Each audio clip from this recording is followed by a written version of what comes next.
principal objective of the project is about quantum technology. So students have been here and they are applying the quantum cryptography protocol, the BIYSC. That was the first quantum cryptography protocol.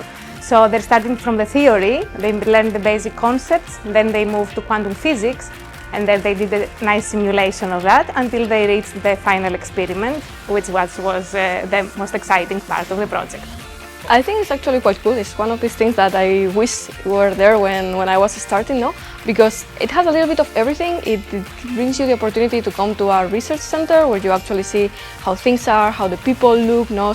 Somehow when you are starting, this is very new, no? Very far away from your real life experiences.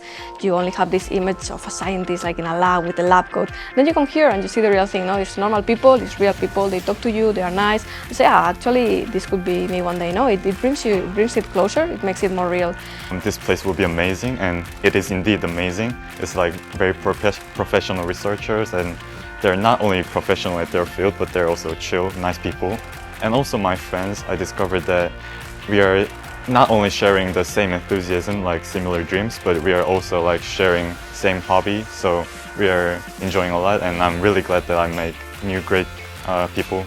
BIYSC environment is very inclusive. It has so many diverse cultures. So it's very enriching to participate into it and soak in all of the different opinions and personalities around it. I think overall it's just a very nice experience. It in many different ways. No, it broadens your understanding of science and the scientific world. It gives you tangible experience that you can show for later, for future opportunities. And it's also in the personal terrain. It's very great. You get to know other people, you get to network, to contacts.